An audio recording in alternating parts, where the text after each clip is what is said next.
Good morning, everyone. Good morning and welcome to the session. So, continuing our discussion from where we left in the last class. So, if you remember, we were doing integration by substitution, right?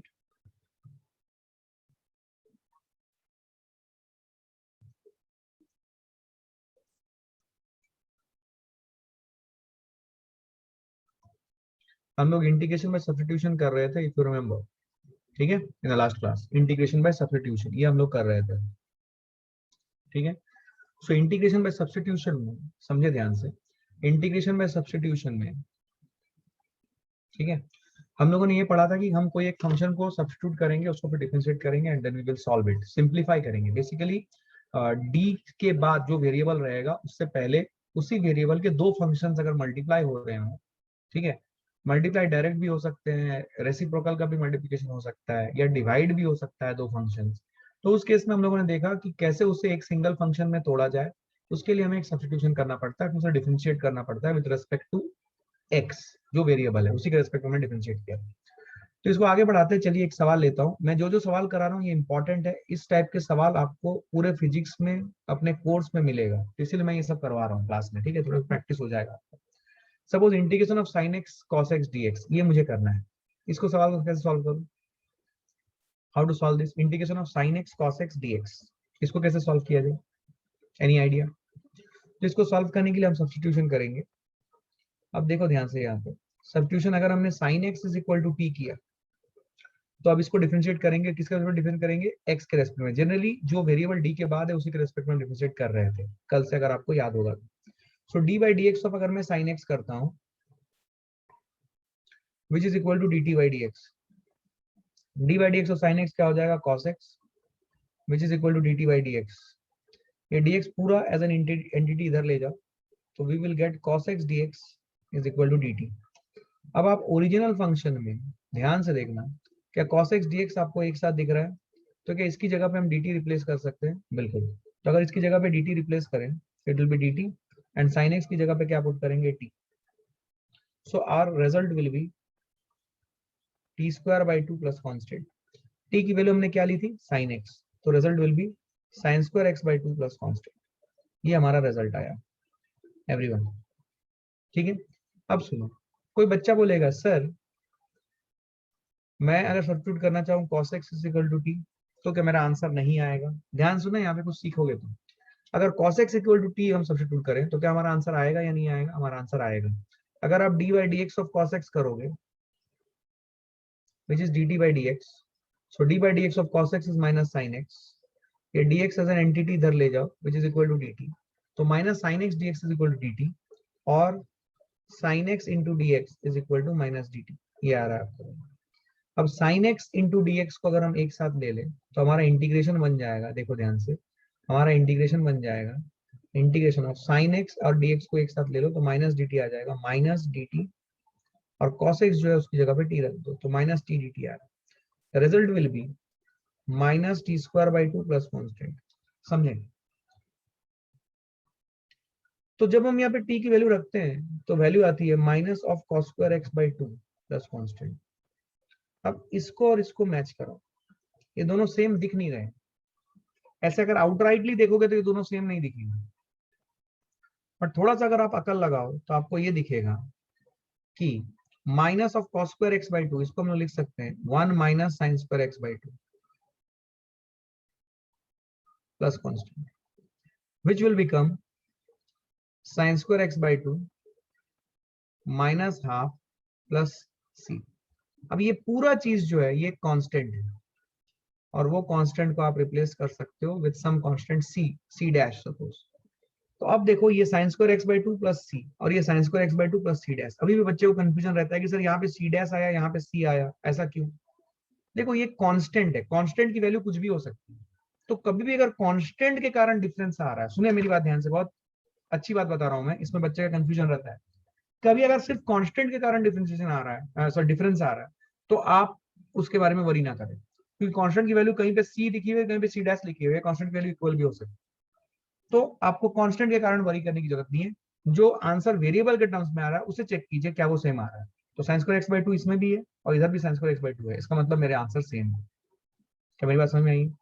लेकिन कोई बच्चा अगर cos x is equal to t से substitution करके आगे बढ़ेगा तो उसको जो रिजल्ट आएगा वो रिजल्ट में वो देखेगा कि ही और she is not able to see that ये sine square x/2 plus minus cos square x/2 plus C, तो वो यहाँ पे कंफ्यूज हो सकता है, इसलिए मैं इस चीज को इलाबोरेट किया। ये जनरली इस टाइप के क्वेश्चंस आपको एसएचएम में, वेव्स में, साउंड में, बहुत सी जगहों पे करने की जरूरत पड़ती है।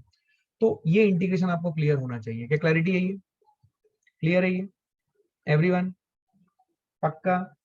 कोई दिक्कत, कोई कंफ्यूजन नहीं है? अच्छा, यहाँ पे एक और तरीका है, बच्चा ऐसा भी सोच सकता है, देखो ध्यान से, integration of sine x cos x into d x. क्या हम इसको ऐसे लिखेंगे, integration of 2 sin x into cos x by 2 into dx, which will be integration of sin 2x by 2 into dx। इसका अगर इंटीग्रेशन करें, हाफ बाहर आ जाएगा, इंटीग्रेशन ऑफ sin 2x क्या आ जाएगा, इंटीग्रेशन ऑफ sin 2x आ जाएगा minus of cos 2x upon 2 plus some constant, which is minus of cos 2x upon 4 plus some constant. अब सुनो सुनो, अगर इसको तुम देखोगे तुमको लगेगा कि तुम्हारा आंसर गलत आ गया, लेकिन थोड़ी सी अक्ल लगाओ, तुमको अपना आंसर आते हुए दिखाई देगा। अगर तुम सुनो, फिर से सुनो, तुम सब सिर्फ अगर इसको देखोगे, सुनना ध्यान से, तुम अगर सिर्फ इसको देखोगे,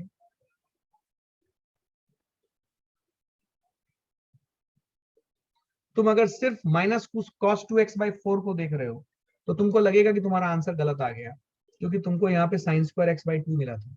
लेकिन अगर तुम इसे सिंप्लीफाई करो तो तुमको तुम्हारा आंसर आते हुए दिखाई देगा। कैसे? देखो, आपको मैंने सिखाया था, याद करो, cos 2x is equal to cos square x minus sin square x। मैंने बोला था कि ये फंक्शन बहुत काम आने वाला, ये रटा हुआ होना चाहिए, एंड पर्टिकुलरली नीट के बच्चों को ये रटा हुआ होना चाहिए। तो cos 2x जैसे ही आया, क्या आप इसे लिख सकते हो cos square x minus sin square x, और cos square x minus sin square x को आप लिख सकते हो 1 माइनस 2 sin स्क्वायर x। अब ये cos 2x की वैल्यू उठा के यहाँ पे cos 2x की जगह पे डाल दो, तो it will be minus of 1 minus 2 sin square x by 4 plus constant. तो ये वैल्यू आई minus 1 by 4 plus sin square x by 2 plus constant, which is sin square x by 2 plus some constant c dash और c double dash. अब देखो फिर से, जो variable वाला पार्ट है, तीनों तरीके से देखो, वेरिएबल वाला पार्ट सेम है। देखो इसमें भी वेरिएबल वाला पार्ट सेम है, सिर्फ कांस्टेंट में डिफरेंट आ रहा है, किसी में c आ रहा है, किसी में c डैश आ रहा है, किसी में c डबल डैश आ रहा है। So we need not worry about the constant part. जैसे कि मैंने आपको बोला है, कांस्टेंट अलग अलग लेटर के साथ आ सकते हैं, अलग अलग सिंबल्स के साथ आ सकते हैं। अगर आपका वेरिएबल वाला पार्ट सही है तो आपका इंटीग्रेशन सही है। क्या मेरी बात समझ में आ रही है? तो कांस्टेंट वाले पार्ट से वरी ना करें। क्या क्लियर है? ये इस बात को ध्यान रख सकते हो आप एवरीवन? क्लैरिटी है? क्लियर है? पक्का? Okay okay okay okay okay. चलो एक सवाल और लेता हूं मैं, इस सवाल को सॉल्व करके दिखाओ। Suppose if I am having integration of tan square x dx, और दूसरा इंटीग्रेशन में ले रहा हूँ integration of cot square x dx। इनका इंटीग्रेशन कैसे करोगे? ट्रिग्नोमेट्रिक सब्स्टिट्यूशन कुछ याद आ रहा है? कुछ ट्रिग्नोमेट्रिक आइडेंटिटी, सॉरी, कुछ ट्रिग्नोमेट्रिक आइडेंटिटी tan स्क्वायर के साथ याद आ रहा है? याद आना चाहिए। क्या आपको ये पढ़ाया गया था कि sec square x minus tan square x, sec square x minus tan square x is equal to 1? ये पढ़ाया गया था।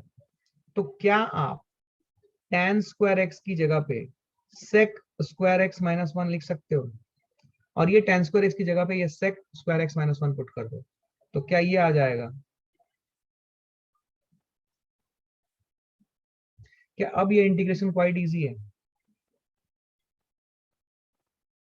बहुत छोटे छोटे ये सब बेसिक बेसिक चीजें हैं, इनमें डरो मत। Integration of sec square x, क्या ये आ जाएगा tan x minus x plus constant?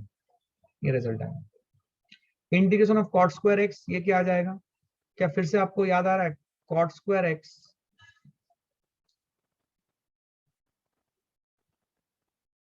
क्या आपको ये ट्रिग्नोमेट्रिक सब्स्टिट्यूशन याद आ रहा है? cosec square x minus cot square x is equal to 1। क्या ये याद आ रहा है? तो cot स्क्वायर x की जो वैल्यू आएगी, क्या ये आएगी cosec square x minus 1।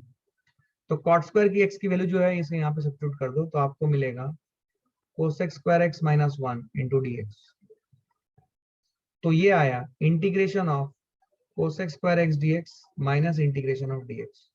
Cosec square x का इंटीग्रेशन क्या हो जाएगा, minus cot x minus x plus constant.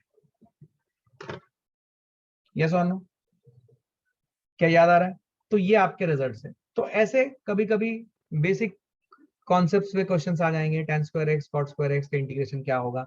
तो यहाँ पे देखो ट्रिग्नोमेट्रिक आइडेंटिटी को यूज करके हमें इसको सॉल्व करना पड़ेगा। सो नोट करो, आगे बढ़ते हैं क्विकली फास्ट।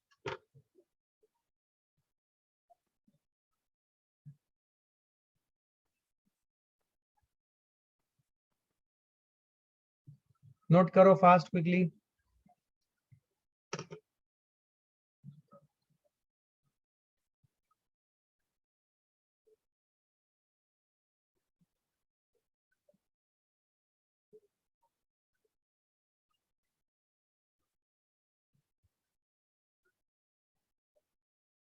अच्छा, ये देखो, ये सवाल बना सकते हो क्या इसी टाइप का, integration of sine square x dx and integration of cos square x dx, उसी तर्ज पे है, उसी लेवल पे, उसी टाइप का। क्या करोगे यहाँ पे, पहले ट्रिग्नोमेट्रिक आइडेंटिटी कुछ याद आ रहा है, इस टाइप के भी कुछ बेसिक इंटीग्रेशन अपने को करने की जरूरत पड़ती है। साइन स्क्वायर एक्स इसको लेके कौन सा फॉर्मूला बन सकता है, start with basic cos 2x, क्या ये आ जाएगा cos square x minus sine square x. क्या cos स्क्वायर एक्स को मैं लिख सकता हूँ 1 minus sine square x, will it B 1 minus 2 sign square x. तो क्या यहाँ पे साइन स्क्वायर एक्स की वैल्यू आ जाएगी 1 माइनस कॉस 2x बाई 2, ये वैल्यू साइन स्क्वायर एक्स की यहाँ पे रख दीजिए। तो integration of 1 minus cos 2x by 2 आ जाएगा। तो इसका रिजल्ट क्या होगा, इसका रिजल्ट हो जाएगा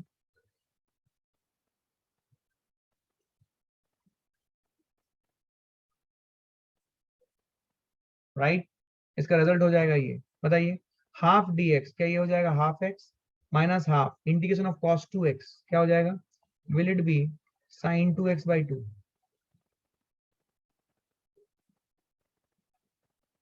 yes, yes, plus constant, yes. क्या ये आ गया, ये हो गया आपका इंटीग्रेशन, देखो ये आपका रिजल्ट है। सिमिलरली इसको क्या करोगे, integration of cos square x, सोचो, क्या cos 2x is equal to cos square x minus sine square x, again start with this basic. But अब इसको बिकॉज आपको cos स्क्वायर एक्स के टर्म्स में एक्सप्रेस करना है, तो साइन स्क्वायर एक्स को आप लिखो 1 minus cos square x, so this one will become 2 cos square x minus 1। तो cos स्क्वायर एक्स की जो वैल्यू है ये आ जाएगी 1 प्लस cos 2x बाई 2। अब cos स्क्वायर एक्स की वैल्यू यहाँ पे सब्स्टिट्यूट कर दो। I hope you are understanding. तो क्या हो जाएगा, सब लोग करो, 1 plus cos 2x by 2 dx। क्या ये समझ में आया एवरीवन? तो ये आ जाएगा half integration of dx plus half integration of cos 2x dx। तो it will be half of x plus half integration of cos 2x, क्या होगा, इंटीग्रेशन ऑफ cos 2x क्या हो जाएगा, will it B sin 2x by 2 plus constant. So this is what will be your result, this is what will be your result. क्या मेरी बात समझ में आई? तो half x plus half sine 2x by 2 plus constant, this is what will be your result. क्या बात समझ में आई है? क्या क्लियर है ये everyone? Is it clear to all of you? Clear है? So this is what we are having here. Clarity है ये? इसे नोट करें, आगे बढ़ते हैं।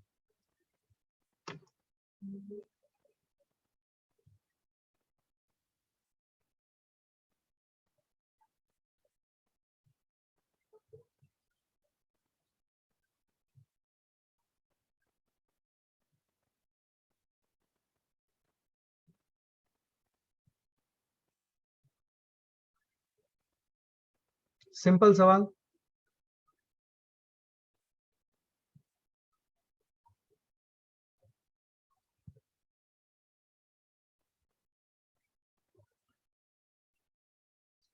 ठीक है, कोई बात नहीं, कोई बात नहीं, मैं बताता हूँ, ध्यान से देखिए। Okay, just a moment, just a moment guys, just a moment. Okay, so because some people have joined late, so let me take these questions once more.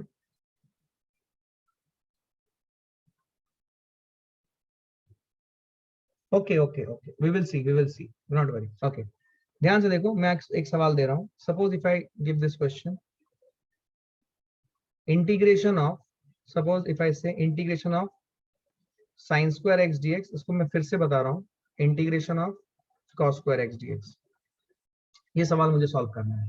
ठीक है, तो ये सवाल को सॉल्व करने के लिए देखिए, साइन स्क्वायर एक्स का मेरे पास कोई फॉर्मूला नहीं है इंटीग्रेशन का, तो मैं यहाँ पे एक ट्रिग्नोमेट्रिक आइडेंटिटी यूज कर रहा हूं। और ट्रिग्नोमेट्रिक आइडेंटिटी क्या यूज कर रहा हूं? cos 2x is equal to cos square x minus sin square x. I'm using this trigonometric identity. तो cos 2x is equal to cos square x minus sin square x, अगर ये trigonometric identity use करूंगा तो मैं इसको cos square x को लिख दूंगा 1 minus sin square x minus sin square x, ध्यान से देखें। So this one will become 1 minus 2 sin square x. तो इससे sin square x की वैल्यू आती है 1 minus cos 2x by 2। अब ये sin square x की वैल्यू यहाँ पे पुट कर देंगे, तो it will B 1 minus cos 2x by 2 dx। तो ये रिजल्ट आ जाएगा half integration of dx minus half integration of cos 2x dx। Half integration of dx is half x minus half integration of cos 2x is sin 2x by 2 plus constant. तो ये आपका result आएगा। अब similarly इसको देखिए cos square x dx, इसमें भी आपको ट्रिग्नोमेट्रिक आइडेंटिटी कौन सी यूज करनी पड़ेगी? वही cos 2x वाली। So if you see cos 2x is equal to cos square x minus sin square x, लेकिन अभी आपको ये cos square x चाहिए, तो यहाँ पे cos square x लिखिए, sin square x की जगह पे 1 minus cos square x लिख दीजिए। So this one will be equal to 2 cos square x minus 1. So it will be 1 plus cos 2x by 2 is equal to cos square x। क्या बात समझ में आ रही है? अब आप ये cos square x की वैल्यू यहाँ पे पुट कर दीजिए, तो it will be 1 plus cos 2x by 2 dx। तो ये रिजल्ट आया half integration of dx plus half integration of cos 2x dx। तो ये आ गया half of x plus half integration of cos 2x क्या हो जाएगा? sin 2x by 2 plus constant. तो ये result will be half x plus sin 2x by 4 plus constant. ये आपका रिजल्ट आ जाएगा। क्या बात समझ में आई है? ये आपका रिजल्ट आ जाएगा। क्या क्लियर है ये एवरीवन? क्लियर है? तो ये मैंने आपको बताया था। ठीक है, तो ऐसे ही सिमिलरली आप ये सवालों को भी देख सकते हो, integration of tan square x dx and integration of cot square x dx। ये सवाल में भी आपको एक ट्रिग्नोमेट्रिक आइडेंटिटी यूज करनी पड़ेगी to solve this question. Trigonometric identity क्या लोगे? tan स्क्वायर एक्स, याद है आपने ये पढ़ा हुआ है, sec square x minus tan square x is equal to 1, याद है आपको? तो अगर आप देखोगे तो tan स्क्वायर x को आप लिख सकते हो as sec square x minus 1। ये tan स्क्वायर x की वैल्यू यहाँ पे सब्स्टिट्यूट कर देनी है पूरा, तो ये आ जाएगा sec square x minus 1 into dx। तो ये आ जाएगा integration of sec square x dx minus integration of dx। तो ये आ जाएगा tan x minus x plus constant. Integration of cot square x क्या आ जाएगा? Integration of cot square x similarly आप लिख सकते हो, देखो cosec square x minus cot square x is equal to 1। तो cot स्क्वायर x की वैल्यू क्या आ जाएगी? cot स्क्वायर x की वैल्यू आ जाएगी cosec स्क्वायर x माइनस 1। तो cot स्क्वायर x की वैल्यू यहाँ पे पुट करो, it will B cosec square x minus 1 into dx। तो ये क्या हो जाएगा? ये हो जाएगा integration of cosec square x dx minus integration of dx, which is cosec square x का क्या हो जाएगा? cot x minus of cot x। ठीक है, integration of cosec square x minus of cot x minus x plus constant. क्या मेरी बात समझ में आई? क्या क्लैरिटी है? तो इस टाइप से इन प्रॉब्लम्स को हम लोग अटेम्प्ट करेंगे। ठीक है, अब देखिए, अब इसी टाइप से ये सब क्वेश्चंस बेसिकली हमें मिलते हैं इंटीग्रेशन में सॉल्व करने के लिए। सपोज हमारे पास ये फंक्शन है integration of tan x dx integration of cot x dx, इसको कैसे सॉल्व करोगे? 1 मिनट का समय दे रहा हूं, ट्राई करो, खुद से ट्राई करो, थोड़ा सा अकल लगाओ। देखो यहाँ पे एक चीज समझो कि यहाँ पे ये स्क्वायर नहीं है, एक कॉमन थ्रेड मैं आपको बता रहा हूँ, समझे? अगर कभी ये स्क्वायर टाइप्स के टर्म्स आ रहे हैं, sin square x, cos square x, tan square x, cot square x, तो यहाँ पे सबसे पहले हमें सोचना पड़ेगा कि कोई ट्रिग्नोमेट्रिक आइडेंटिटी ऐसी है जो हमें ये स्क्वायर टर्म हटा दे।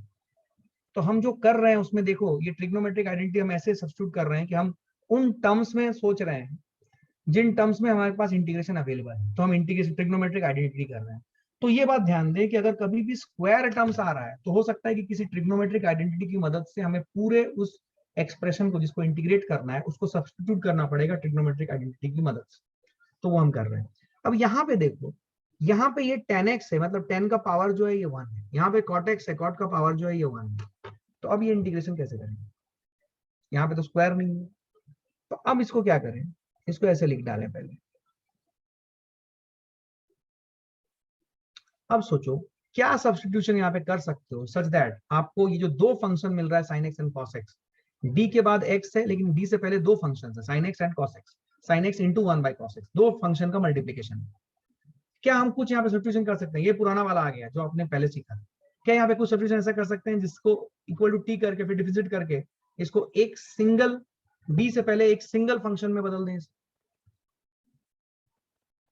एनीवन?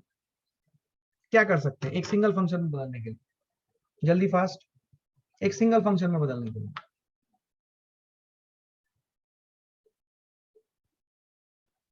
एक सिंगल फंक्शन में बदलने के लिए? नहीं नहीं नहीं नहीं नहीं, sine x equal to T रखने से फायदा नहीं होगा।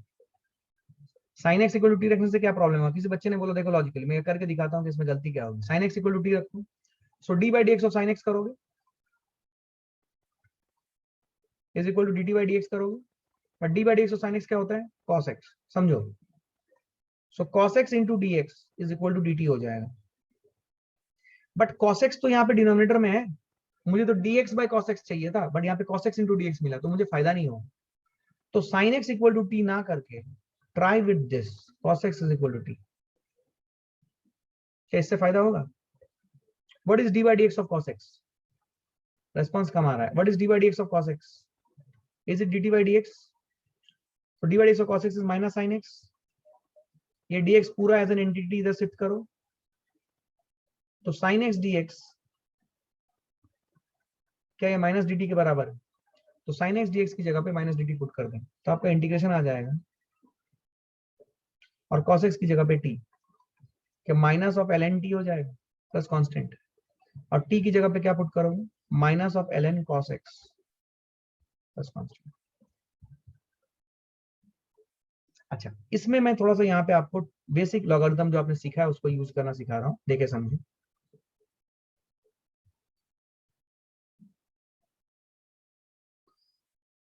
ठीक है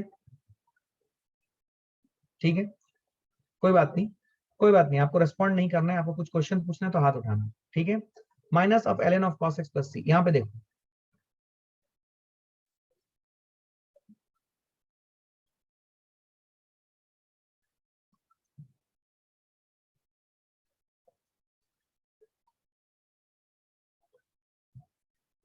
क्या ln of sec x plus constant आ जाएगा आपका आंसर। तो इसका answer minus of ln of cos x plus constant भी हो सकता है, या फिर ln of sec x plus constant भी हो सकता है। क्या मेरी बात समझ में आ रही है everyone? I hope you understood it, clarity है पक्का? अब इसका इंटीग्रेशन कैसे करोगे बोलो, क्या इसको लिखोगे cos x by sin x into d x? Everyone सब लोग पार्टिसिपेट करें, क्या इसको लिखोगे cos x by sin x into d x? अब क्या सब्स्टिट्यूशन करोगे बोलो, क्या sin x की वैल्यू t रखोगे?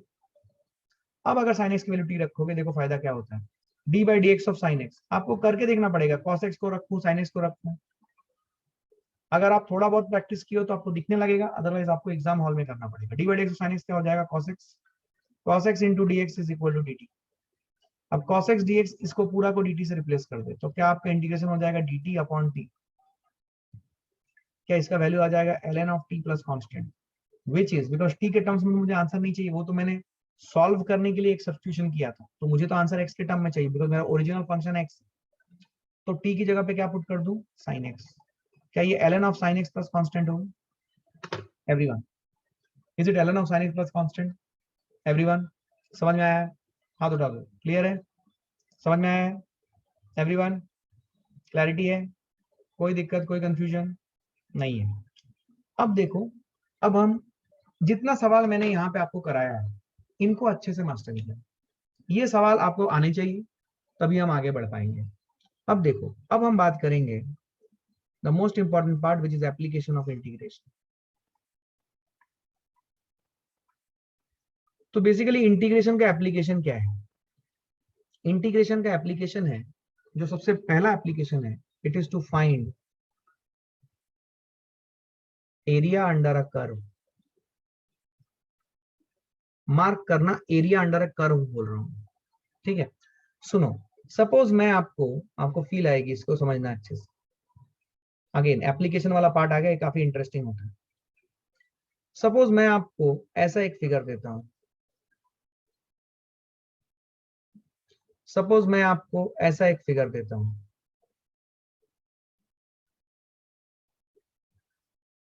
ठीक है। सपोज मैं आपको ऐसा एक फिगर देता हूं, so there these are different figures, और इन सभी फिगर का मैं आपसे पूछ रहा हूं, बताओ एरिया अंडर द कर्व क्या है विथ एक्स एक्सिस। ये सपोज एक्स है, ये वाई है। अब एक्स और वाई में हमारे अलग अलग फिजिकल क्वांटिटी हो सकते हैं, that's a different thing. X और वाई में अलग अलग फिजिकल क्वांटिटी हो सकते हैं, दैट्स अ डिफरेंट, ठीक है। अब देखो, तो ये जो हमने डिफरेंट कर्व्स बनाए हैं, समझे ध्यान से, डिफरेंट डिफरेंट कर्व्स जो बनाए हैं, इसके अंदर मुझे एरिया चाहिए। So look at all this curves, यहाँ पे एक कॉमन थ्रेड है, all this curves are bounded by, नहीं कर्व्स नहीं बोलूंगा, all this figures are bounded by straight lines. ध्यान से देखो, अगर सभी फिगर्स, जो भी फिगर्स हमें मिलते हैं एनालाइज करने के लिए, अगर सभी स्ट्रेट लाइन से बाउंड होते, सुनना, तो हमें इंटीग्रेशन सीखने की ज्यादा जरूरत नहीं थी, हमारा काम मेंसुरेशन से हो जाता, जो हमने स्टैंडर्ड 9th 10th में पढ़ी। देखो मैं कैसे कॉन्सेप्ट को इंट्रोड्यूस कर रहा हूँ। मेंसुरेशन से हमारा काम हो जाता है, बिकॉज हमें ट्रायंगल का एरिया मेंसुरेशन से आता है, हाफ बेस इनटू हाइट। हमें रेक्टेंगल का एरिया आता है, हमें ट्रायंगल का एरिया, कोई भी फिगर, ट्रेपीजियम, कोई भी figure bounded by straight line, कोई पॉलीगॉन हो गया, इक्विलैटरल ट्रायंगल हो गया, राइट एंगल ट्रायंगल हो गया, कोई भी ट्रायंगल हो गया, तो हम बेसिकली इसका एरिया जो है मेंसुरेशन से निकाल सकते हैं, अगर वो figure bounded by straight lines हो तो। लेकिन अगर वो figure bounded by straight lines नहीं है, तो उस केस में हमारे पास सर्कल का एरिया निकालने के सिवाय, सर्कल या सर्कल के पार्ट का एरिया निकालने के सिवाय हमारे पास कोई और फॉर्मूला अवेलेबल नहीं है। क्या मतलब है आपको बताता हूं, देखो सपोज मैं आपको ऐसा एक फिगर देता हूं, देखो समझना। सपोज मैं आपको ऐसा एक फिगर देता हूं, एंड लेट अस से कि ये सर्कल का पार्ट है, इसकी रेडियस आर है, और ये एंगल जो है ये 60 डिग्री है। क्या तुम ये वाला रीजन का एरिया निकाल सकते हो? What is the region, what is the area of this region? ये सर्कल का पार्ट है, this the arc of a circle, circular arc. इसका एंगल 60 डिग्री है, इसका इसका एरिया कितना आएगा बोलो, एनीवन? इसका एरिया कितना आएगा बोलो? Will the area be pi r square into 60 by 360, which is equal to pi r square by 6। क्या मेरी बात समझ में आई है? Which is equal to pi r square by 6। क्या क्लैरिटी है ये? तो इसका एरिया आया पाई आर स्क्वायर बाई 6, तो इसका एरिया का फॉर्मूला है। लेकिन अगर ये सर्कल का आर्क हो, सर्कल का कोई आर्क, कोई भी सेंट्रल एंगल लेता हुआ आर्क हो, तो हम एरिया निकाल सकते हैं। लेकिन अगर कोई भी आड़ा तिरछा फिगर हो, तो हम उसका एरिया नहीं निकाल पाएंगे, area under curve with mensuration, क्योंकि हमारे पास वो फॉर्मूला अवेलेबल नहीं है। तो जब भी एरिया अंडर द कर्व निकालने की बात आए with the help of mensuration, ठीक है, with the help of mensuration, तो हमें वो देखना, वो जो भी फिगर होगा वो बाउंडेड बाय स्ट्रेट लाइंस होगा या सर्कल होगी, मैक्स टू मैक्स सर्कल होगी, तभी हम मेंसुरेशन का यूज कर पाएंगे। लेकिन अगर सर्कल या स्ट्रेट लाइन छोड़ के कोई भी अदर कर्व हुआ और मुझे उसका एरिया अंडर द कर्व चाहिए, तो मैं मेंसुरेशन नहीं अप्लाई कर सकता। तो मुझे किसका सहारा लेना पड़ेगा? Any idea? तो मुझे किसका सहारा लेना पड़ेगा? इंटीग्रेशन का। तो मुझे किसका सहारा लेना पड़ेगा? इंटीग्रेशन का। क्या मेरी बात समझ में आई है? तो मुझे सहारा लेना पड़ेगा इंटीग्रेशन का। अब सोचो, देखो सपोज मैं आपको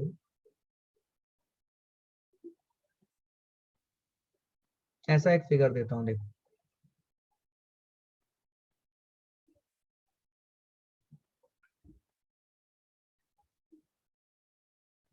right?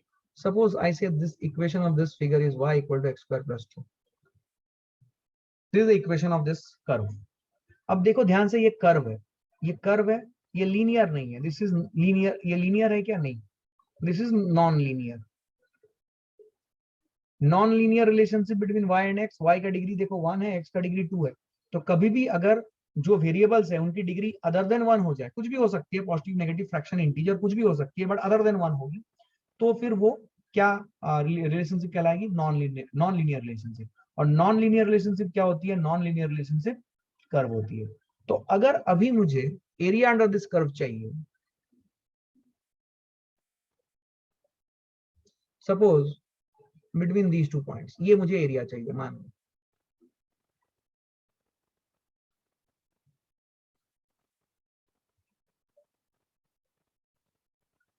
ये एरिया मुझे चाहिए.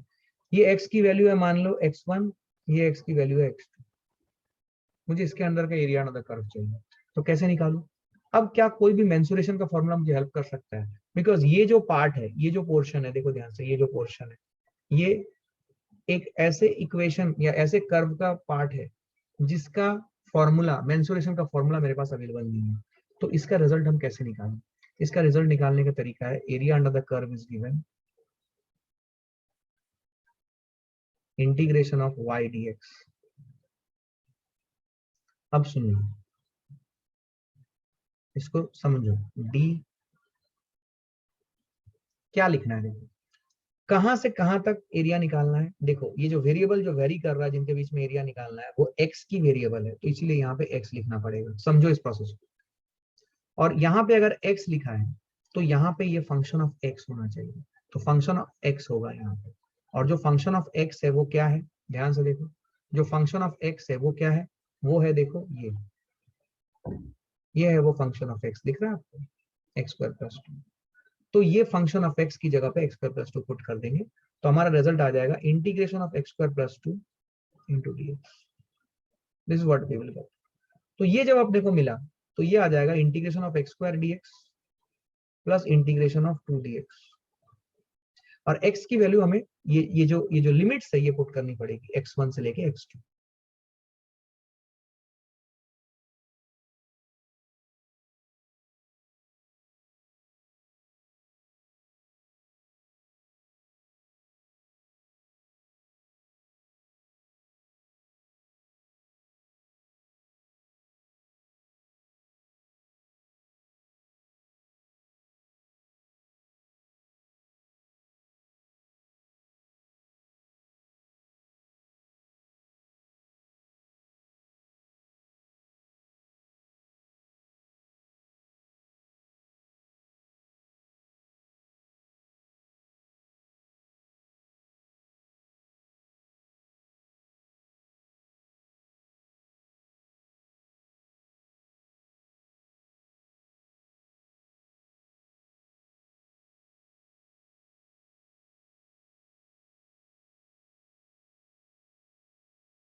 Okay, so continuing our discussion from where we left in the last class. So if you remember, we were talking about, what will happen अगर हमें एरिया अंडर द कर्व निकालने के लिए बोला जाए, एरिया अंडर द फिगर निकालने के लिए बोला जाए, और उस फिगर के सभी साइड स्ट्रेट लाइन ना हो, तो उस केस में हमें इंटीग्रेशन का सहारा लेना पड़ेगा. एक बेसिक सवाल मैं आपको देता हूँ, देखो आपको क्लैरिटी आएगी. यही इंटीग्रेशन का सबसे बड़ा एप्लीकेशन है which we need to understand, और इसका दूसरा एप्लीकेशन मैं आपको इसके बाद बताऊंगा. देखिए, सपोज हमारे पास ऐसा एक फिगर है, मैं इस फिगर के बारे में बात कर रहा था आपसे, y is equal to x square plus 2. Suppose this is what is the equation of the curve that we are having y equal to x square plus 2। अब मुझे इसके अंदर, इस कर्व के अंदर का एरिया मुझे चाहिए।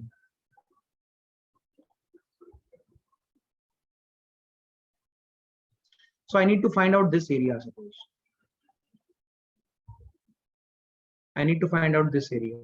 So how I will find out this area? ये एरिया में कैसे निकालूं? ये एरिया निकालने का तरीका है, सब लोग देखें। This will be given by integration of y dx. तो इसको लिखने का तरीका मैं आपको सिखा रहा था। तो d के बाद वो कौन सा वेरिएबल होगा which you will put here, समझे? d के बाद ये कौन सा वेरिएबल होगा जो आप यहाँ पे रखोगे? ये वो वेरिएबल होगा जो वेरी कर रहा है, मतलब जिन लिमिट्स के बीच में, देखो इसी में से एक कहलाएगा लोअर लिमिट और एक कहलाएगा अपर लिमिट। तो x की वो वैल्यू या फिर वो लिमिट्स किस एक्सिस में वेरी कर रही है? क्या लिमिट्स वेरी कर रही है x एक्सिस में? तो यहाँ पे x आएगा, और यहाँ पे अगर x आया तो इसके आगे जो भी फंक्शन होगा it has to be a function of x। So ध्यान से देखो, जब मैंने y is equal to x square plus 2 लिखा, this is y and this is x, तो क्या ये y ही फंक्शन ऑफ x है? ये समझे, ये एक छोटी सी बात है और आपको ये समझ में आनी चाहिए। क्या क्लैरिटी है? ये क्या ये y ही फंक्शन ऑफ x है? तो integration of F x d x, तो आपका रिजल्ट आएगा integration of x square plus 2 dx। और x की वैल्यू कहां से कहां तक वेरी कर रहा है? सपोज हम लोअर लिमिट मान लेते हैं 2, अपर लिमिट मान लेते हैं 3। समझे ध्यान से, ये 2 है, ये 3। अब देखो इसको हम लोग क्या बोलते हैं? इसको हम लोग बोलते हैं डेफिनेट इंटीग्रेशन। ये मैंने कल आपको बताया था। इसको हम लोग क्या बोलते हैं? इसको हम लोग बोलते हैं डेफिनेट इंटीग्रेशन। अब समझे मैं जो बोल रहा हूँ? ये अगर डेफिनेट इंटीग्रेशन है तो इसका आउटपुट जो होगा ये क्या आएगा? क्या ये कोई वेरिएबल आएगा या एक नंबर आएगा, प्लेन नंबर? अगर ये, फिर से सुनो, अगर ये डेफिनेट इंटीग्रेशन है तो इसका जो रिजल्ट आएगा, इसका रिजल्ट क्या आएगा? Will it be a number और will it be a variable? कल ही बात हुई थी हमारी। Anyone? It will be a plain number. तो इसका जो आउटपुट आएगा वो आएगा क्या? देखो, x³/3 प्लस 2x, और इसको दो लिमिट्स होंगे, एक लोअर लिमिट और एक अपर लिमिट। तो इसकी वैल्यू क्या आ जाएगी? पहले अपर लिमिट पुट करेंगे, इट विल बी 3³/3 प्लस 2 × 3, और फिर इसमें से लोअर लिमिट सब्ट्रैक्ट करेंगे, इसमें से लोअर लिमिट सब्ट्रैक्ट करेंगे, विच इज 2³/3 प्लस 2 × 2। क्या आपको समझ में आई बात? अब इसकी जो रिजल्ट आएगी, एवरीवन, इसकी जो रिजल्ट आएगी, will it be a plain number? इसकी वैल्यू कितनी आ जाएगी देख लो। 27/3 that is 9, 9 + 6 that is 15, minus 8/3 plus 4 that is 20/3। Correct? तो 15 - 20/3 इज 45 - 20 25/3। तो आपका रिजल्ट आया 25/3। इतना यूनिट्स आएगा, इतना मीटर स्क्वायर आएगा, because area under the curve बोल रहे हो, या फिर जो भी यूनिट है उस यूनिट का स्क्वायर आएगा। ठीक है, this is what is the understanding that we are having. क्या क्लैरिटी है ये आपको? Everyone has understood this? Any doubt, any confusion? एक और सवाल कर रहा हूं इस पे, इसके रिलेटेड, देखो आपको समझ में आता है। Suppose if I ask you find area under curve y is equal to x + 4, ठीक है, from x equal to 0 to x equal to 2। Suppose ये मैं आपको सवाल देता हूं, समझे ध्यान से। Suppose I give you this problem, तो इसका जवाब क्या होगा, कैसे निकालोगे आप? देखो, अब अगर आप देखोगे ध्यान से, यहाँ पे y का पावर 1 है, x का पावर 1 है, यहाँ पे आप कुछ सीखोगे, ठीक, और वेरिएशन हो रही है वेरिएबल की, x की वैल्यू 0 से लेके x की वैल्यू 2 तक, ये वेरिएशन हो रही है। तो आप इसको कैसे सॉल्व करोगे? How to solve this? तो इसको सॉल्व करने का एक तरीका है, देखो ध्यान से, मैं दोनों चीजें बता रहा हूं ताकि आपको एकदम क्लियर मैथमेटिकल अंडरस्टैंडिंग रहे कि क्या चीजें हैं, और फिर आप अपना डिसीजन अकॉर्डिंगली ले सको। क्या हम y = x + 4 का ग्राफ प्लॉट कर सकते हैं? ग्राफ प्लॉट करने के लिए मैंने आपको क्या सिखाया था, बोलिए?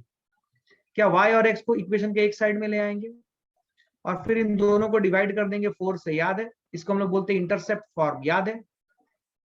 याद नहीं है? याद है? याद नहीं है? अब बोलो। तो आपकी जो ग्राफ होगी, x इंटरसेप्ट है -4 और y इंटरसेप्ट है +4। तो आपकी जो ग्राफ होगी, क्या ये ग्राफ ऐसी होगी कुछ? ध्यान से देखो, और आपको एरिया निकालना है x इक्वल टू 0 से x इक्वल टू 2, ये x equal to 0, let us say this is x equal to 2, आपको इनके बीच का एरिया निकालना, ये एरिया निकालना है।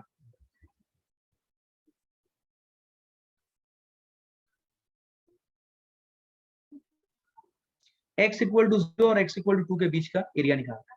तो ये एरिया निकालने का तरीका क्या है, देखो ध्यान से, एक तरीका है, आप इस फिगर को देखो ध्यान से, सबसे पहले मेरी बात सुनो, हड़बड़ी मत करो, आप इस फिगर को देखो, ये जो फिगर जिसका एरिया मुझे निकालना है वो मैंने यहाँ पे शेड कर दिया, देखो ध्यान से।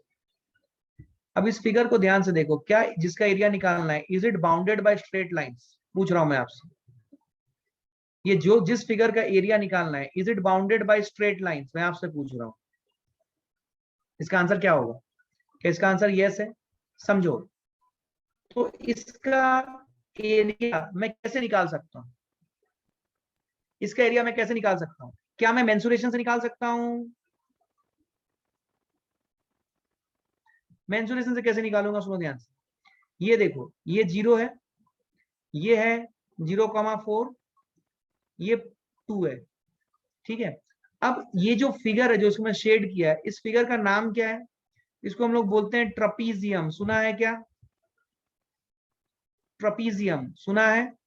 यस। अब ट्रपीजियम का एरिया होता है half into sum of parallel sides into height. अब देखो पैरेलल साइड्स ये दोनों, इन दोनों का सम ऑफ पैरेलल साइड्स चाहिए, तो sum of parallel sides will be 4 plus ये हाइट मुझे चाहिए, ये हाइट कितना होगा, कोई मुझे बता सकता है? ये हाइट कैसे निकालूं? क्या मुझे equation of the straight line पता है? हाँ, तो जब x की वैल्यू 2 है तो y की वैल्यू आएगी 6, तो इसका जो हाइट है, ये हाइट है 0,6, ये कोऑर्डिनेट है 0,6, मतलब हाइट है 6, तो it will be 4 plus 6 into इन दोनों के बीच का perpendicular distance, this is what is the height that we say, a perpendicular distance between them which is 0 and 2 2, तो आपका रिजल्ट आ जाएगा half into 10 into 2 which is 10 units, 10 unit square, ठीक है। ये आ गया आपका एरिया, ठीक है। तो ये करना पड़ा आपको।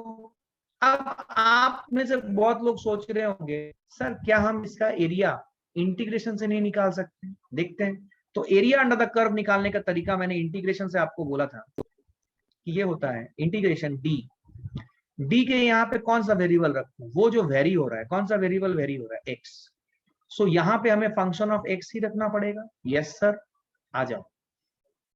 क्या ये y है, तो y क्या फंक्शन ऑफ x है, this x plus 4 is it entire the function of x? Yes, तो क्या यहाँ पे x प्लस 4 रख दें, ये dx रख दें, और x की वैल्यू वेरी कराएं 0 से लेकर 2 तक। ध्यान से इस इंटीग्रेशन को देखो, क्या इंटीग्रेशन आप परफॉर्म कर सकते हो?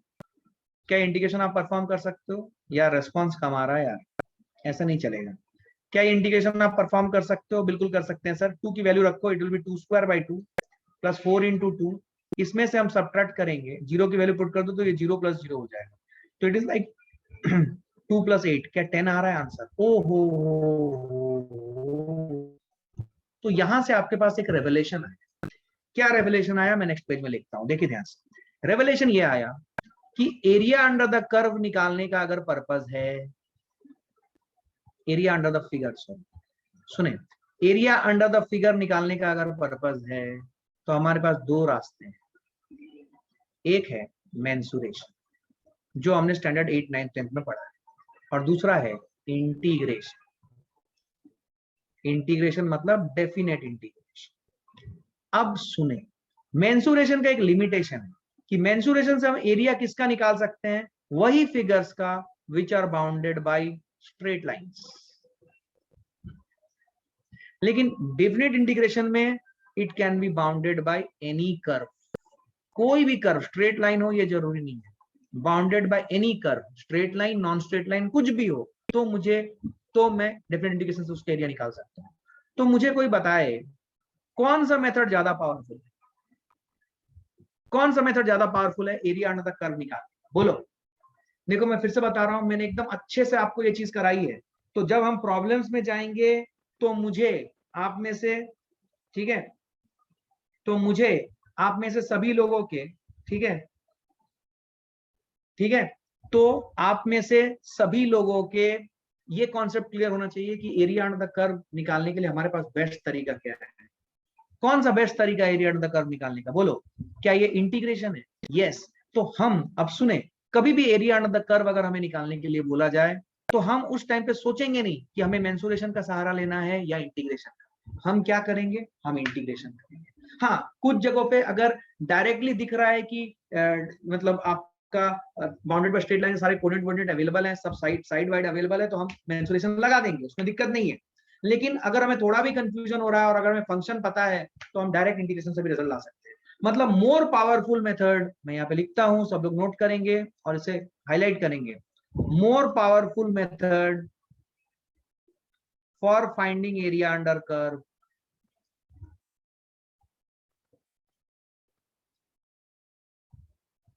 Is integration. इससे लिमिटेशन नहीं रहती है कि सिर्फ स्ट्रेट लाइन, जो बाउंडेड बाय स्ट्रेट लाइन जो फिगर्स है उन्हीं का एरिया निकालना है। हम किसी का भी एरिया निकाल सकते हैं, बाउंडेड बाय स्ट्रेट लाइन और बाउंडेड बाय कर्व्स, सबका एरिया हम निकाल सकते हैं with the help of this. क्या मेरी बात समझ में आई है? Is everybody understanding what I am trying to say? एकदम क्लैरिटी है, फंडू, कोई दिक्कत, कोई कंफ्यूजन नहीं है, पक्का क्लियर है? समझ में आई बात? नोट करो, आगे बढ़ते हैं। तो I have given you some examples as to how to find out the area under the curve. इसका दूसरा जो एसेंशियल एप्लीकेशन है वो समझो, आपको अच्छा लगेगा। देखो, सेकंड एप्लीकेशन, ठीक है ना? पहला application area under the curve, दूसरा एप्लीकेशन है you know to find value of product of two physical quantities which are not constant or are variable। ये समझो, ये बहुत इंटरेस्टिंग। देखो, आपको क्लैरिटी आएगी, ठीक है? इसे नोट कर लो। एक सेकंड, किसी ने बोला लास्ट पेज में जाने के लिए, 1 मिनट देख लो इसे।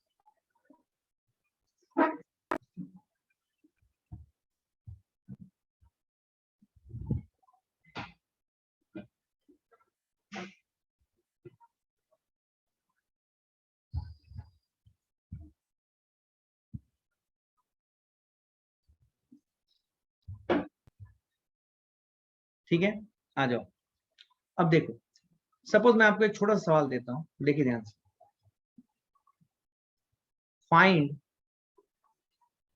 The distance traveled by a bus in t equal to 2 seconds if its speed is 20 metre per second. अगर ये सवाल है तो आप क्या करोगे? Distance is equal to speed into time करते हो, राइट? एक्सेलरेशन कुछ नहीं दिया है, कांस्टेंट स्पीड से जा रहा है, distance equal to speed into time हो जाएगा। तो आप सीधा सीधी आंसर दे दोगे क्या? 20 into 2 which is 40 metre. Yes, कोई दिक्कत, कोई कंफ्यूजन नहीं। अब इसका modification, find distance travelled by a bus in t equal to 0 to t equal to 2 seconds, मतलब 2 सेकेंड में निकालना है। If it's speed varies with time as speed is equal to t square plus 4। Suppose I give you this question. Now what you will do to find out distance traveled? क्या करोगे? Now what you will do to find out distance traveled? Any idea? Any idea? अब क्या करोगे? बताओ, कैसे निकालोगे इसका सवाल का जवाब? बहुत सिंपल सवाल पूछा है मैंने, ऐसे सवाल आपने देखे होंगे। क्या करना है? इंटीग्रेशन। Very good. अब देखिए, बिकॉज डिस्टेंस जो है ये टाइम का फंक्शन है, तो आपको यहाँ पे क्या करना पड़ेगा? जो कॉन्सेप्ट आपने सीखा है एरिया अंडर द कर्व, उसी से आपको अपना आंसर निकालना पड़ेगा। देखिए, अब इसको कैसे कैसे सॉल्व करें, सुने ध्यान से। देखो, आपको पता है कि जो वेलोसिटी टाइम ग्राफ है,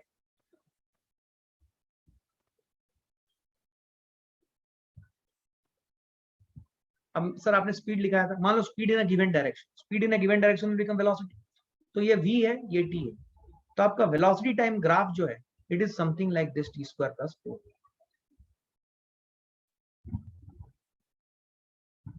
t स्क्वायर प्लस 4 ही लिया था ना मैंने, ये मैं t स्क्वायर प्लस 4, और मुझे चाहिए 0 से लेके 2 सेकंड के बीच में इसका क्या डिस्टेंस ट्रैवल्ड। क्या area under velocity time graph gives displacement या distance travelled in one direction, अगर कोई यू टर्न नहीं है? क्या मुझे ये निकालना है? क्या मुझे एरिया अंडर कर्व निकालना है? सब लोग बोले। तो एरिया अंडर द कर्व निकालना है, तो एरिया अंडर द कर्व क्या होता है? एरिया अंडर द कर्व होता है इंटीग्रेशन ऑफ, सुने ध्यान से, डी, यहाँ पे कुछ होगा, यहाँ पे कुछ होगा। अच्छा यहाँ पे क्या वेरी कर रहा है? टाइम वेरी कर रहा है, तो यहाँ पे डी टी होगा, और डी के आगे फिर क्या होगा? डी के आगे होगा function of time. Function of time क्या है? क्या टी स्क्वायर प्लस 4 है एवरीवन? अब टी की वैल्यू कहां से कहां तक वेरी कर रहा हूं? 0 से लेकर 2 तक। क्या ये दे देगा मुझे डिस्प्लेसमेंट या distance travelled in one direction? Yes और नो? सब लोग बोले। क्या ये समझ में आया है? बहुत अच्छा कॉन्सेप्ट है, ये समझ में आना चाहिए। इसका आंसर क्या आ गया? बहुत से बच्चों ने आंसर भी दे दिया, वेरी गुड। तो ये आ जाएगा T cube by 3 plus 4t, और इसका t की वैल्यू कहां से कहां तक? 0 से 2। तो यहाँ पे पुट करो 8/3 प्लस 8 माइनस 0, तो ये आ गया 32/3, तो it will be 10.66। 10.66 will be your answer. क्या क्लैरिटी है ये एवरीवन? 10.66 metres will be your answer. क्या ये एप्लीकेशन आपको समझ में आया? अब आपको देखना इसके रिलेटेड बहुत सारे क्वेश्चंस मिलेंगे। सपोज मैं आपको बोलूं, सुने ध्यान से, current flowing in a wire, आपको करंट इलेक्ट्रिसिटी में लेके जा रहा हूं, current flowing in a wire, current flowing in a wire, सुने ध्यान से, current flowing in a wire is given by, current flowing in a wire is given by current as a function of time t is equal to t cube plus 2t plus 4। Suppose ये दिया है, ठीक है, आपसे पूछा गया find charge flowing through a given cross section in time t equal to 2 seconds to t equal to 4 second. मतलब ये क्वेश्चन को अगर आप फील करो, ठीक है, एकदम एकदम समझ में आ जाएगा। बहुत सिंपल सी बात है, डरना नहीं। अगर आपको बेसिक कॉन्सेप्ट क्लियर है तो आपको ये सब, देखो आप, मैं छोटे छोटे आपको सवाल ही करा रहा हूँ चैप्टर्स के, ये मैथ्स ट्रिक्स है, लेकिन आपको क्वेश्चंस भी दिख रहे हैं, ऐसे क्वेश्चंस आपने किए हों। मान लो यहाँ पे गिवन क्रॉस सेक्शन है, this is the cross section that we are considering. इस क्रॉस सेक्शन से t इक्वल टू 2 सेकेंड से लेके t इक्वल टू 4 सेकेंड के बीच में कितना चार्ज फ्लो किया, कितना चार्ज फ्लो किया, ये निकालना है मुझे। कैसे निकालना? How to find out this? अभी देखिए, current as a function of time t जो है, it is given as t cube plus 2t plus 4 everyone. ये current as a function of time t है एवरीवन। क्या सबको समझ में आ रही है? This is current as a function of time t। अच्छा, करंट को हम क्या लिख सकते हैं? क्या हम इसे लिख सकते हैं dq by dt, which is equal to t cube plus 2t plus 4। समझो? हाँ। अब देखो, क्या ये dt पूरा का पूरा उठा के मैं इस साइड लेके जा सकता हूं? तो अगर मैं ऐसा करूं तो I will get dq as t cube plus 2t plus 4 into d t. अब आप समझना मैं क्या बोल रहा हूं, समझना। ये देखो, यहां पे ये d के बाद देखो स्मॉल t है, और d से पहले देखो t Q plus 2t plus 4 है, राइट? सो टोटल चार्ज जो फ्लो करेगा वो हो जाएगा इंटीग्रेशन ऑफ डी, ये हो जाएगा integration of T cube plus 2t plus 4 into d T. और t की वैल्यू कहां से कहां तक? 0 से लेके, नहीं 2 से लेके 4 तक। ये इंटीग्रेशन आपको परफॉर्म करना है। क्या इंटीग्रेशन आप कर सकते हो? बिल्कुल कर सकते हैं सर, इंटीग्रेशन में कोई खास बात नहीं है। तो क्या हो जाएगा इंटीग्रेशन? ये इंटीग्रेशन हो जाएगा t to the power 4/4 plus 2t square by 2 which is t square plus 4t, और लिमिट्स हैं 2 से लेके 4। मतलब इस इंटीग्रेशन की वैल्यू हम निकालेंगे 4 पे, उसमें से सब्ट्रैक्ट करेंगे इस इंटीग्रेशन की value at t equal to 2। तो जब हम दोनों को सब्ट्रैक्ट करेंगे तो हमें टोटल अमाउंट ऑफ चार्ज जो फ्लो किया होगा उस क्रॉस सेक्शन से between t equal to 2 to t equal to 4 second, वो हमें मिल जाएगा। बोलो हाँ या नो, क्या मेरी बात समझ में आई है? No, yes, maybe. समझ में आया? Yes, no, maybe. Clear है? क्लियर है? तो ये दूसरा एप्लीकेशन है कि जब सुनो सुनो सुनो, यहाँ पे आपने क्या सीखा, सुने ध्यान से, मैं क्या सिखाना चाहता हूँ यहाँ पे, सुनो। मैं बोल रहा हूँ कि अगर मान लीजिए कोई दो फिजिकल क्वांटिटी के मल्टीप्लीकेशन से, देखो इधर सुनो,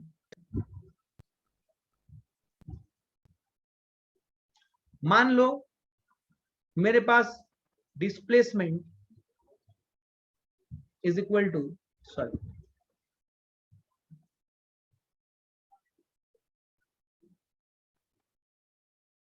ठीक है, सुनना। अगर displacement is formed by multiplying two physical quantities velocity and time, ठीक है, सुनो।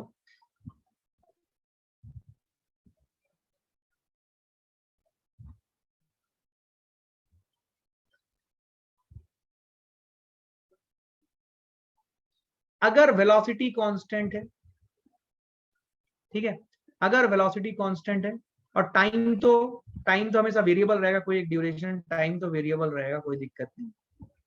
तो इस केस में डिस्प्लेसमेंट का जो फॉर्मूला आएगा वो आएगा डायरेक्टली v इंटू, अगर वेलोसिटी कांस्टेंट। अब देखो, अगर वेलोसिटी भी वेरिएबल है, टाइम तो वेरिएबल ही है, टाइम तो चेंज होता रहता है, तो इस केस में हमारा आंसर आएगा integration of v into d T. इससे हमारा डिस्प्लेसमेंट है। क्या मेरी बात समझ में आएगी? Yes, yes. अब देखो नेक्स्ट, ये वाला एग्जांपल लिया था, दूसरा एग्जांपल मैं ले रहा हूं, देखो। चार्ज फ्लोन, समझना, charge flown is equal to current into time. समझना मैं जो बोल रहा हूं, ये सब बहुत काम आएगा, ये सब ए बी है, ए बी सी है फिजिक्स के, इसको समझना अच्छे से। Charge flown is equal to current into time. अब समझना, मैं फिर से यहाँ पे आपके लिए वेरिएबल्स बना रहा हूं।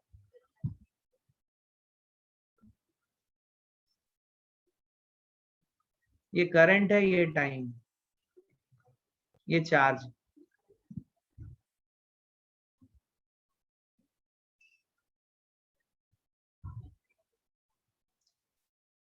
टाइम तो वेरिएबल है, अगर करंट कांस्टेंट है मान, तो हम चार्ज का फॉर्मूला लगाएंगे Q into, sorry, I into T, I into T. ये है चार्ज का फॉर्मूला। आपको पता है I का वैल्यू होता है Q बाई टी, राइट? तो Q की वैल्यू आ जाएगा I इंटू टी डायरेक्ट, अगर करंट कांस्टेंट है, टाइम कांस्टेंट। लेकिन अगर करंट वेरिएबल है, टाइम तो वेरिएबल ही रहेगा, टाइम तो वेरी करता है, तो अब हमारा फॉर्मूला आ जाएगा I डी टी। क्या आपको फील आ रही है? अब आप याद करो, आंख बंद करके 1 मिनट सोचो। आपने फिजिक्स में ऐसे बहुत जगहों पे इसका एप्लीकेशन देखा होगा, बहुत जगहों पे जहां पे हम इंटीग्रेशन कर रहे हैं, याद है? याद है? मैं आपको कुछ चीजें याद दिलाता हूं। देखो, सबसे बेसिक चीज, dw is equal to F vector dot ds vector. ये dw होता है, ये वर्क डन का बेसिक डेफिनेशन। याद रखना, यहाँ पे मैं एक मिसकंसेप्शन दूर करता हूँ, वर्क डन का बेसिक डेफिनेशन ये नहीं है, ये गलत डेफिनेशन है वर्क डन। वर्क डन का बेसिक डेफिनेशन ये है, इसको सिंप्लीफाई करने के बाद, कुछ एजम्पशन के बाद ये आता है, बट वर्क डन का बेसिक डेफिनेशन है dw equal to F vector dot ds vector. समझे क्या? अब समझ, तो टोटल वर्क डन जो है वो आएगा integration of F vector dot ds vector. जब भी ऐसा इंटीग्रेशन के बाद दो वेरिएबल्स का प्रोडक्ट आए, तो आप इसको ज्योमेट्रिकली कैसा समझ सकते हो? Geometrically it is area under force displacement graph. Yes और नहीं आया समझ? और ये इंटीग्रेशन को परफॉर्म करने के लिए क्या f has to be a function of s, क्या f को फंक्शन ऑफ s होना पड़ेगा, तभी हम ये इंटीग्रेशन कर। गायब हो गए तो यस और नो एवरीवन, क्या ये समझ में आ रहा है? देखो मैं फिर से बता रहा हूं, क्या ये समझ में आ रहा है? ये सब बेसिक बेसिक बातें हैं जो हमें समझ में आनी चाहिए, बहुत बेसिक बातें हैं जो हमें समझ में आनी चाहिए। क्लैरिटी यही है, क्लैरिटी यही है। एक और एग्जांपल देता हूं, मैग्नेटिक इफेक्ट ऑफ करंट में आता हूं, चैप्टर के नाम भी ले रहा हूं, आपको कुछ कुछ याद आता रहे। मैग्नेटिक इफेक्ट ऑफ करंट में आ रहा हूं। मैग्नेटिक इफेक्ट ऑफ करंट में याद करो, जो फोर्स लगता था एक करंट कैरिंग वायर में, which is carrying current and placed in a magnetic field, क्या वो फॉर्मूला आता था df is equal to I dl cross b? याद है? याद है? ये df वेक्टर होता, याद है? ये सही फॉर्मूला होता था। अब जब फोर्स टोटल निकालते थे तो क्या वो करते थे, I को बाहर निकाल लेते, integration of dl vector cross b vector करते थे। अब अगर अगर अगर पूरा का पूरा वायर एक कांस्टेंट मैग्नेटिक या यूनिफॉर्म मैग्नेटिक फील्ड में रखा हुआ हो, सुनना, if the entire wire is placed in a uniform magnetic field, then F total becomes I L displacement cross B vector. इसको मैं ऐसे लिखता हूं, ऐसा नहीं लिखता हूं, आपको कॉन्सेप्ट पता है या नहीं आई एम नॉट श्योर, तो मैं ऐसे लिखता हूं। लेकिन ये तभी हम कर सकते हैं जब पूरा का पूरा वायर एक कांस्टेंट मैग्नेटिक फील्ड में रखा है। तो जितने भी कॉन्सेप्ट, सुनो ध्यान से, जितने भी सवाल आपको दो प्रोडक्ट के कॉन्सेप्ट क्या रहा, सुना, दो प्रोडक्ट बोल रहा हूं, दो वेरिएबल के मल्टीप्लिकेशन से अगर कोई तीसरा फिजिकल क्वांटिटी, या दो फिजिकल क्वांटिटी के मल्टीप्लिकेशन से अगर कोई तीसरा फिजिकल क्वांटिटी बन रहा है और हमें उन दो फिजिकल क्वांटिटी का मल्टीप्लिकेशन का वैल्यू निकालना है, तो सबसे पहले हमें देखना है क्या वो दोनों वेरिएबल, उसमें से एक अगर टाइम हो तो टाइम तो वेरिएबल होता है, और अगर कोई दूसरी चीज क्वांटिटीज है तो देखिए उसमें से क्या दोनों वेरिएबल है, राइट, या कोई एक वेरिएबल है। टाइम ही जनरली होता है, टाइम अगर वेरिएबल तो टाइम तो वेरिएबल चलेगा, लेकिन दूसरा कांस्टेंट होना चाहिए। अगर कांस्टेंट है तो फिर हम डायरेक्ट मल्टीप्लिकेशन से फॉर्मूला की मदद से आंसर ला सकते हैं। लेकिन अगर टाइम के अलावा जो दूसरा वेरिएबल है, दूसरा फिजिकल क्वांटिटी है, वो भी वेरिएबल है, तो उस केस में हमें क्या करना पड़ेगा, हमें इंटीग्रेशन का सहारा लेना पड़ेगा। क्या ये बेसिक बात आपके दिमाग में आ रही है?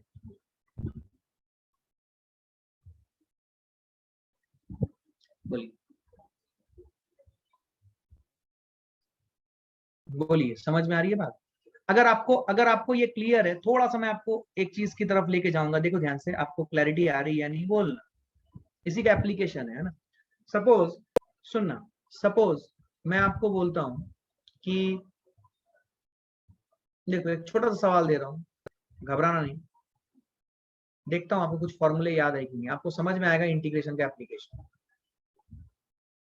ये एक इनफाइनाइट वायर, ऐसे बहुत से सवाल बनते हैं, और ये एक लिमिटेड लेंथ का वायर, इस वायर का लेंथ है मान लो L2, इस वायर का लेंथ है infinite, it is carrying current I1, it is carrying current I2। समझे ध्यान से, ठीक है? अच्छा, ये वाली जो दूरी है, ये वाली दूरी है L1, मतलब ये वायर का, जो वायर लेटा हुआ है उस वायर में, उस वायर का एक एंड की दूरी L1 है और दूसरे एंड की दूरी वायर से L1 प्लस L2 है।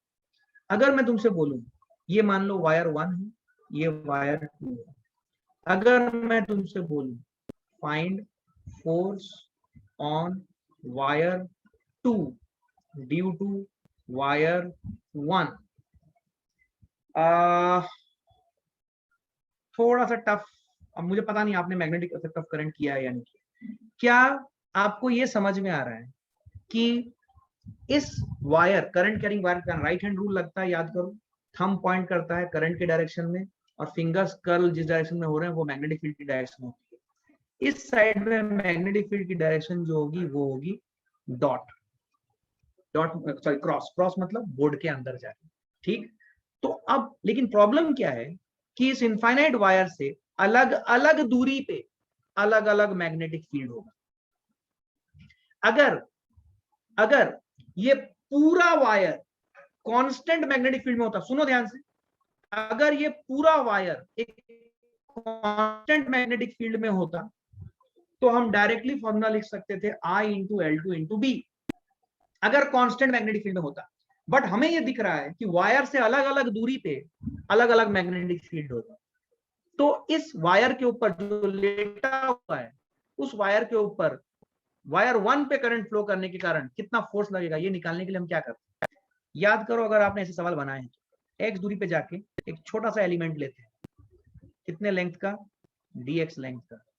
अब ये dx लेंथ का जो एलिमेंट लिया, ये मान लो dx लेंथ का एलिमेंट है, इस पे करंट ऐसे फ्लो कर रहा है, कितना करंट फ्लो कर रहा है I2, और मैग्नेटिक फील्ड जो यहाँ पे है, समझना ये दोनों ये dx के दोनों एंड्स पे मैग्नेटिक फील्ड जो है ये है, आपको याद है, मुझे पता नहीं कि आपको याद है, एक इनफाइनाइट करंट कैरिंग वायर के कारण magnetic field mu naught I1 by 2 pi x होता है, जो I1 करंट ये कैरी कर रहा है, ये याद है क्या formula magnetic effect of current का, नहीं याद है, ठीक है कोई बात नहीं, ये फॉर्मूला आता है मैग्नेटिक फील्ड का। तो इस dx छोटे से एलिमेंट के ऊपर जो फोर्स लगेगा उसकी डायरेक्शन क्या होगी, I dl क्रॉस b ऊपर की तरफ होगी। ये जो फोर्स लगेगा ये फोर्स कितना हो जाएगा, ये फोर्स हो जाएगा I2 इंटू dx, इसका लेंथ है dx into b which is mu naught I1 by 2 pi x, तो ये वैल्यू आ गई mu naught I1 I2 by 2 pi dx by x। ये छोटा सा फोर्स लगा df इस छोटे से एलिमेंट के ऊपर dx लेंथ का, तो टोटल फोर्स के लिए क्या करूं, ये df आ गया, टोटल फोर्स के लिए आपके हिसाब से क्या करना चाहिए, इंटीग्रेशन। तो इंटीग्रेशन जब करेंगे तो f टोटल की वैल्यू क्या आ जाएगी, ये आ जाएगी, देखो mu naught I1 I2, expression देख के डरो मत, इंटीग्रेशन सिर्फ इसका ही होगा, बाकी सब कांस्टेंट, x की वैल्यू L1 से L1 प्लस L2 तक वेरी हो रही है। क्या ये इंटीग्रेशन आपको आता है या नहीं आता है, क्या ऐसा इंटीग्रेशन मैंने कराया है, तो ये इंटीग्रेशन का लेवल आपको आपके प्रॉब्लम सॉल्विंग में मिलेगा। क्या आप ये कर सकते हो या नहीं कर सकते, क्या आप इसे संभाल सकते हो या नहीं संभाल सकते, बोलो हाँ या ना एवरीवन। अब मुझे पता नहीं था कि मैग्नेटिक इफेक्ट ऑफ करंट के आपको फॉर्मूले याद है या नहीं, ठीक है, अगर आपको याद है तो ये समझ में आपको आ जाना चाहिए कि भैया ये सब चीजें इंटीग्रेशन से ही बनती है। ऐसे सवाल है, अगर हम कोई भी दो चीजों का मल्टीप्लीकेशन से, दो फिजिकल क्वांटिटी के मल्टीप्लीकेशन से तीसरा फिजिकल क्वांटिटी लाने की कोशिश कर रहे हैं और इनमें से अगर हमें वेरिएबल वाला कोई क्वांटिटी मिल जाता है तो हमारा काम सिंपल मल्टीप्लिकेशन से नहीं होने वाला, हमारा काम होगा इंटीग्रेशन की मदद से। बहुत यूजफुल टूल है, सुपर डुपर यूजफुल है, आपको एग्जाम में ऐसे क्वेश्चंस मिलेंगे। क्या मेरी बात समझ आई है एवरीवन, क्या क्लैरिटी है, पक्का 100%, कोई दिक्कत कोई कंफ्यूजन नहीं है, समझ में आया, अच्छा लगा।